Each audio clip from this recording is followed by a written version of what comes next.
Oui, donc capsule, format d'image, puis travail en parallèle. Dans le fond, ce que je vais vous montrer aujourd'hui, c'est des techniques que moi j'aime beaucoup quand vient le temps de monter des planches, par exemple, puis simplement traiter des images, puis faire un montage, de la mise en page en même temps, puis essayer de faire tout ça en même temps. Là, vous allez comprendre ce que je veux dire par là assez rapidement. Donc, on se met en situation qu'il faut présenter une planche, donc une planche de présentation d'un concept. Okay? Juste que ça devrait être une situation avec laquelle vous commencez à être familier. Donc, tout d'abord, c'est pas plus. Voilà. Okay. Donc, tout d'abord, on va se créer une nouvelle planche. Là. Puis, je sais que, ben, moi, de la façon que je travaille ça, puis Catherine, je sais que ça faisait partie des tes questions là, que tu aurais aimé avoir des éclaircissements là-dessus, c'est-à-dire les formats d'images. Dans un contexte où on vient faire une planche de présentation, souvent, ça va être du 11-17. Donc, on se part avec des références qu'on connaît. T'sais. Donc, on se dit, OK, on veut du print, parce que je suis dans Illustrator en passant. Là. Donc, on veut quelque chose pour l'impression. On va se le mettre en pouces ici. Et on sait que ça va être 17 pouces de large par 11 pouces de haut. Moi, je ne voudrais pas de bleed ici, donc ce n'est pas nécessaire. Mode de couleur, comme c'est pour de l'impression, je me le mets en CMYK. Donc, si je faisais ça pour du web, par exemple, je le mettrais en RGB, mais comme c'est pour l'impression, je le mets en CMYK. Puis aussi, comme c'est pour de l'impression, je le mets en 300 pixels par pouce, donc pixels per inches, PPI ici. Si c'était pour de l'écran, je serais plutôt à 150. Voyez-vous, ils disent ici, là, écran, ils disent 72 dpi, là, mais ça, c'était vrai avant ça. Aujourd'hui, avec les écrans Retina, les résolutions hyper définies, là, 72 pixels par pouce, ça a l'air pixelisé, c'est pas beau à l'écran. Donc, mieux vaut le travailler à 150 pixels par pouce. Quand on tombe dans l'impression, c'est minimum 300, et même selon les imprimeurs, tout ça, ça peut monter plus haut que ça. Donc, mieux vaut se prendre des références qu'on connaît, donc des unités de mesure comme les pouces, ça peut être la mesure des centimètres, jusque-là, nos formats de papier sont en pouces. Donc, on passe ça, on se fait un 11 par 17, on dit create. Ensuite, là, il va me loader un fichier. Ce que je vais vouloir monter là-dessus, ça va être un mix là, de sketch et de photos, tout ça. Donc, on se passe ça comme ça. Du même coup, je vais transférer dans Photoshop. Photoshop. Donc, Alt-Tab sur vos claviers de PC si vous voulez switcher d'une application à l'autre. Donc, mettons que j'aimerais ça me mettre les petites chaises là, que j'ai ici. Je vais pouvoir les mettre sur ma planche. Donc, avec mon outil pour rogner ici, là, je viens me sélectionner ça. On a de même. Donc, je prends mon outil pour rogner, puis je viens me faire ma petite sélection. Je sais que c'est juste ça que je veux mettre sur la planche. Ensuite, ça ici, je vais venir le sauvegarder en PSD. Okay? Et pourquoi je ne le sauvegarde pas en JPEG et en PNG? En fait, c'est que je vais vouloir continuer à éditer mon fichier Photoshop tout en l'ayant dans Illustrator. Donc, par exemple, je vais venir mettre ça ici, puis je vais appeler ça petite chaise. Donc, je sauvegarde ça en PSD. Et quand je vais dans Illustrator ici, plutôt que d'incorporer mon image, là, je vais utiliser la fonction placer ou place. Je ne sais pas si vous avez vu cette fonction-là dans vos tutoriels. Donc, ça permet de garder le lien là, avec le fichier Photoshop. Donc, je viens par exemple placer mon image ici. Actuellement, on voit en haut que je suis en 72 pixels par pouce. Donc, à l'impression, à cette grosseur-là, là, ça serait probablement pas super beau. Donc, je vais venir le rapetisser pour aller chercher minimum 300, ou en tout cas, c'est mon objectif.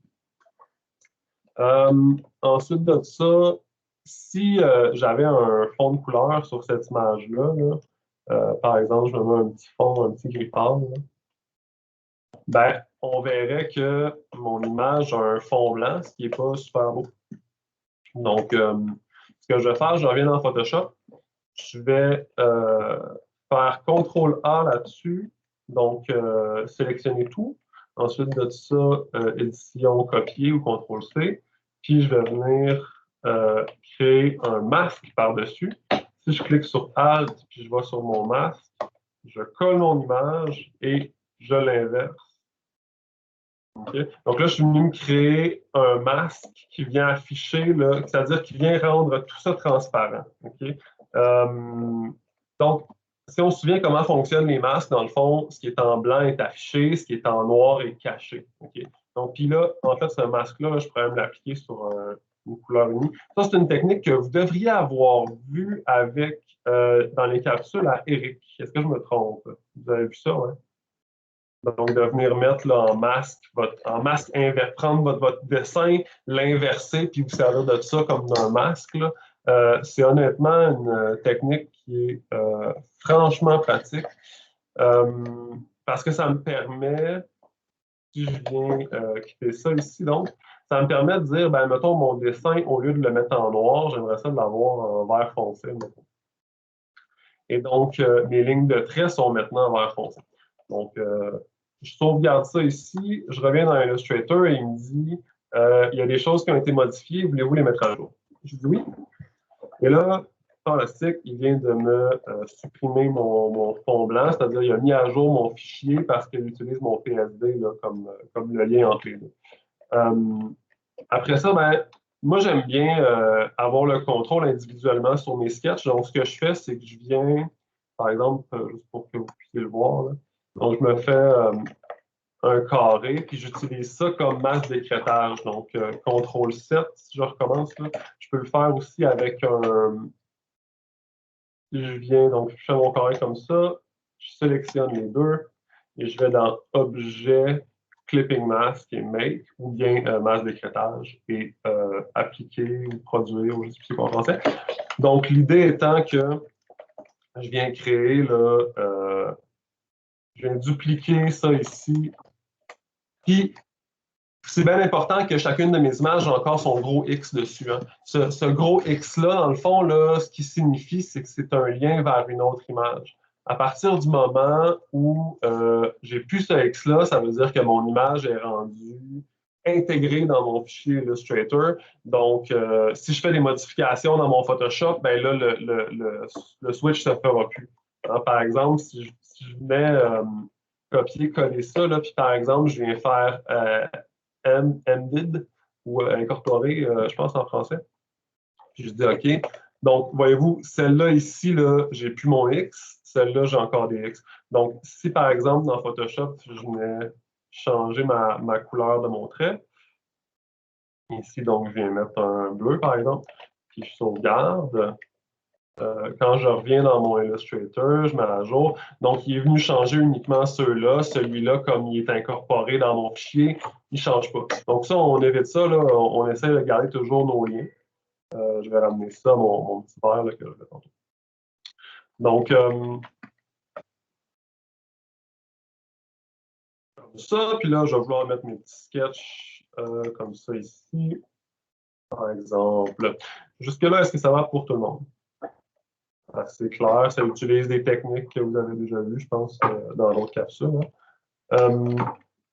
Ensuite de ça, j'ai d'autres sketchs ici que je vais vouloir intégrer. Donc, je vais me créer là, mon masque de couleur unie, là, comme tout à l'heure.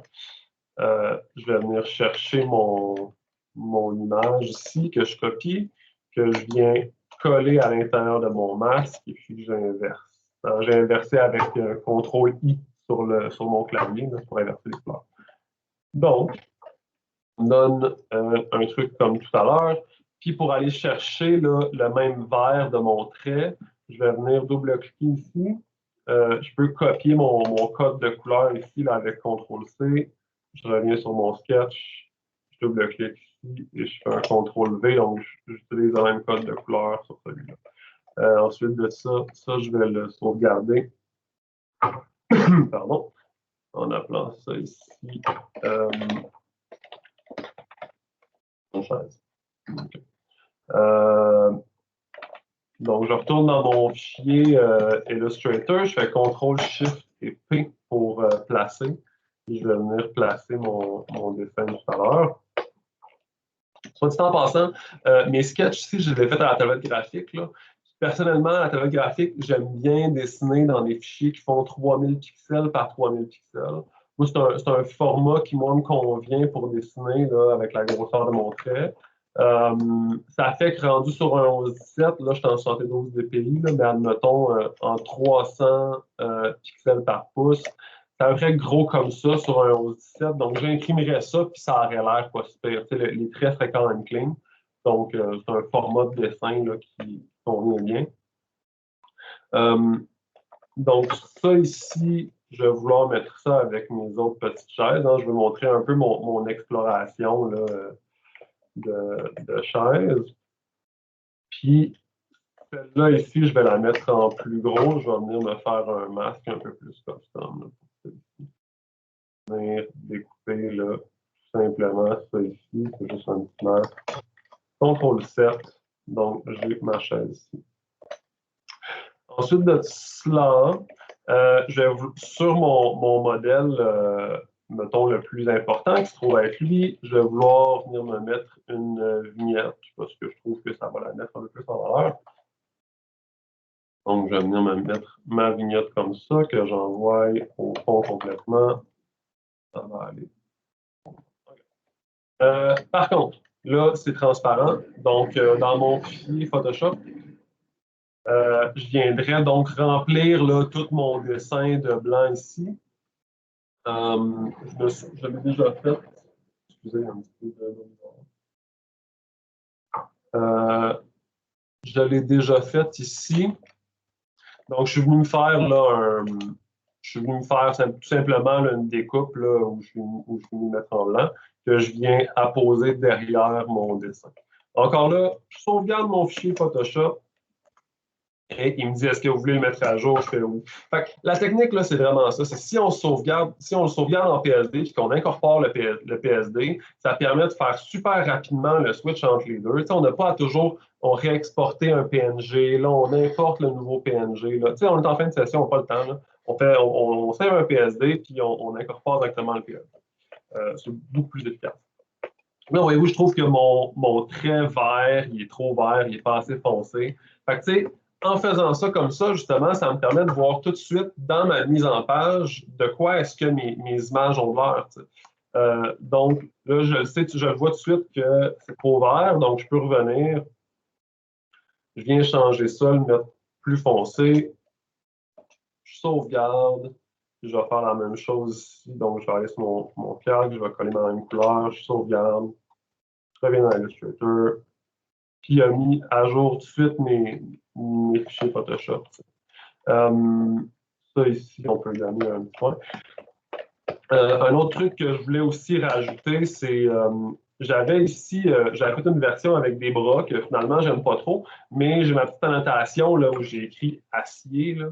Ça, je vais vouloir la garder. Fait que je vais juste venir me faire un petit masque comme ça. Donc, pour le 7 pour le masque. Puis, je vais venir réutiliser uniquement mon annotation là, de cette façon-là. Ça commence à looker quand même. On peut peut-être se rajouter là, un peu de texte. On va appeler ça donc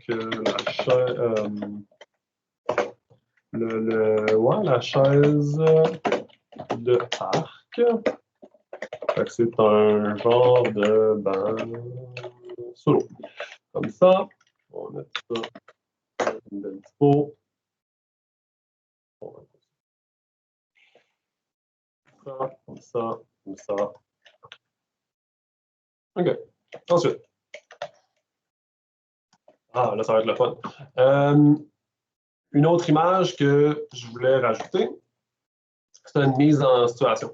Donc, j'ai une belle petite photo ici. que je vais venir mettre dans un masque d'écrêtage, celle-là aussi. Jusqu'ici, est-ce que toutes les manipulations que j'ai faites sont claires? Tout le monde? Oui, ça va. Voilà. Pour mon intégration, c'est un petit peu la même chose, sauf que là, plutôt que d'être dans le sketch, je vais être plutôt dans le rendu. Donc, je suis venu faire, si je reviens ici, mon fichier ici, s'il peut finir par débugger.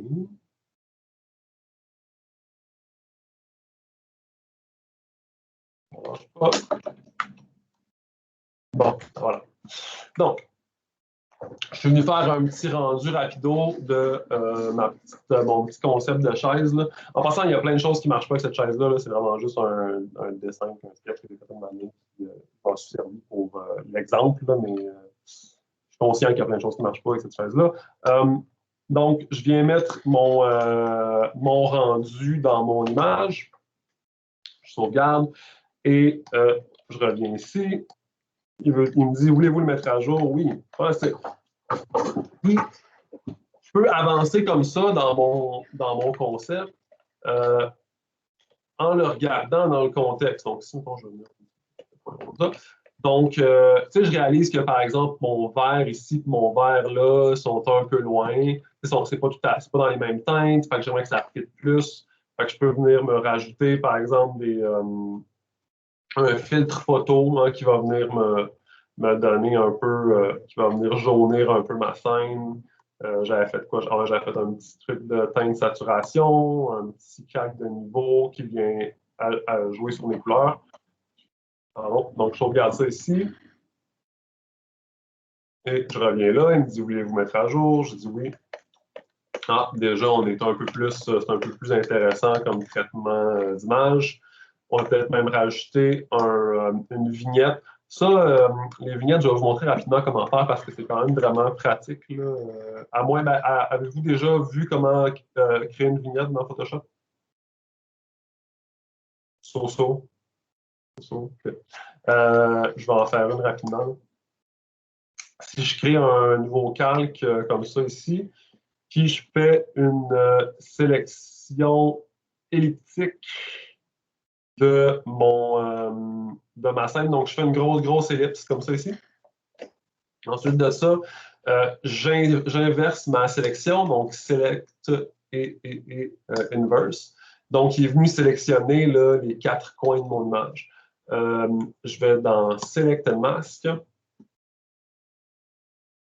Comme ça, puis là, je vais lui dire, ouais, c'est ça. Donc, je viens lui mettre, par exemple, là, 400 pixels de flou, Shift Edge, je vais mettre ça à peut-être moins 50, comme ça. Non, c'est un petit peu trop. Moins 25. Donc, je suis venu là, je viens créer je viens créer un genre de gros cercle comme ça, très, très flou, là, finalement. Donc, je fais OK. Puis c'est avec cette sélection-là, je peux juste prendre mon pot de peinture et je mets ça en noir. Ensuite de ça, je peux baisser un petit peu l'opacité puis mettre ça en multiply. Donc, juste là, je viens de donner l'impression que j'ai un objectif. Ce que c'est en fait les vignettes, c'est quand on prend une photo, tu sais, l'objectif, il est rond, c'est un gros cylindre en plastique en métal. Ça crée une ombre un peu sur la photo, ce gros cylindre-là. Là. Même si ton capteur, lui, est rectangulaire, ben, ce cylindre-là d'objectif, il vient faire cette ombre-là, si on veut. En tout cas, c'est plus complexe que ça, là, mais je simplifie. Donc, c'est juste pour venir donner un peu cet effet-là. Puis, ce qui est intéressant de ça, c'est que ça aide aussi à intégrer des fois un modèle 3D dans une photo. Du fait que les deux, on applique la même vignette sur les deux, ça nous donne l'impression à l'œil que ça fait tout ensemble. Donc, j'ai tendance à acheter des vignettes sur mes rendus. Donc, un coup ça, ben, je me mets à jour encore là. Hein. Voilà. Donc, je peux faire évoluer ma planche comme ça tout en travaillant sur mon PSD. Donc, en voyant directement les impacts des interventions que j'applique sur mes images. Donc, c'est à peu près ça, là, le genre de technique que je voulais vous montrer aujourd'hui. Est-ce que vous avez des questions? Ça va, c'était clair. Est-ce que je peux clarifier des questionnements par rapport au format d'image que vous avez? Y a-t-il des trucs qui nécessiteraient des clarifications? J'ai parlé. Ah, vas-y. Oui.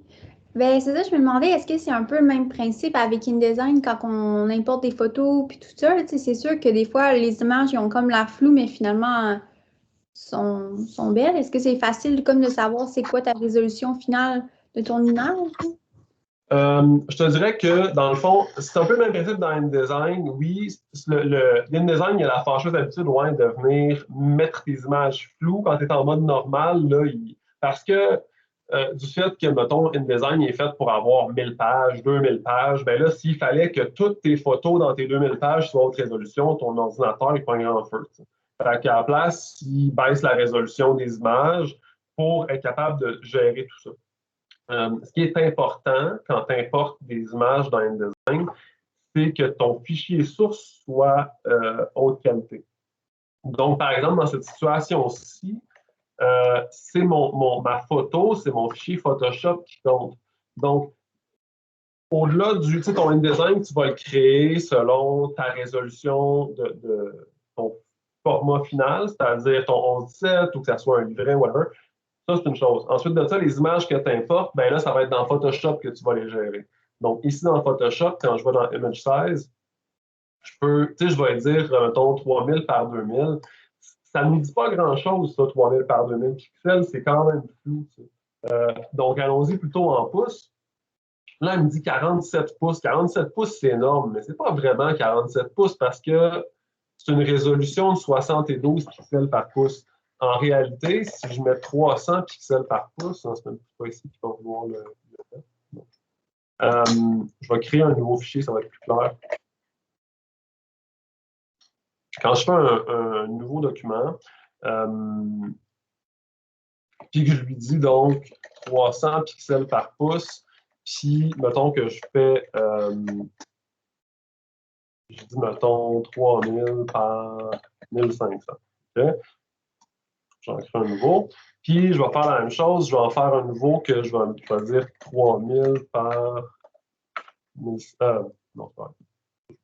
Donc, je fais, mettons, un 11-17 en 72 pixels par pouce. Première affaire. Ensuite de ça, je fais encore un 11-17.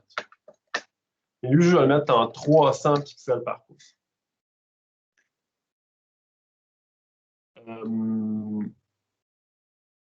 Oups, 11-17 pixels. Inch. OK. 11. OK. Donc, ça, c'est mon 11-17 en 300 pixels par pouce. Ça, c'est mon 11-17 en 72 pixels par pouce. OK? Les deux, ils me disent que c'est des 11-17. La différence, c'est que rendu à l'impression, celui-là qui est en 300 pixels par pouce, il va être beau. Celui-là qui est en 72 pixels par pouce, il va être pixelisé. Ce qu'il fait, en fait, c'est qu'il multiplie ma quantité de pixels par le nombre de pixels par pouce. Ce qui fait que ici, on peut voir que mon canevas en 72 pixels par pouce fait 1224 par 792. Okay? Si je compare à un 11-17 en 300 pixels pouces, lui me le fait à 5100 par 3300. Okay? Ce qui compte pour de vrai, là, pour de vrai, ce qui compte dans Photoshop, c'est la quantité de pixels qu'il crée. Les dimensions en pouces puis tout ça, ça compte pas vraiment. Ce qui va compter pour de vrai, c'est la quantité de pixels. Donc, ce qu'il va faire, c'est qu'il va prendre la quantité de pixels, il va la diviser par le nombre de pixels par pouce, puis là, il va générer un format. Je ne sais pas si c'est clair, là, j'ai un petit peu de difficulté à communiquer comme il faut ces notions-là. Là. Est-ce que ça éclaire un petit peu? Oui, merci. OK. Fait que, faut vraiment porter attention en créant les fichiers Photoshop à quand pixels par pouce, qu'est-ce que ça donne comme format final en pouces. C'est vraiment ça qui compte. Là. Après ça, InDesign, il va juste prendre tes fichiers Photoshop de la grosseur qui sont finalement. Est-ce qu'il y a d'autres questions à ce sujet ou sur d'autres sujets connexes? Ça semble pas pire. Fantastique. Sur ça, passez une belle soirée. Puis jeudi, je fais une capsule sur le packaging. Ça va être quand même chouette. Là, comme je disais l'autre jour à la présentation, j'en ai vu un peu un autre des packaging. Fait que vous en avez un à faire pour vos ustensiles de cuisine, non? C'est bien ça? Ça va être, ouais, bon, parfait. Ça va être intéressant parce que des fois, tu sais, mettons, si c'est une gamme, si c'est du haut de gamme, si c'est du basse gamme, ou dépendamment dans quel magasin ça va se retrouver, c'est pas le même packaging. Donc, je vais essayer de couvrir là, le plus large possible à ce sujet-là. Donc, on se revoit jeudi. Ça marche? Fait que passez une bonne soirée tout le monde. Salut.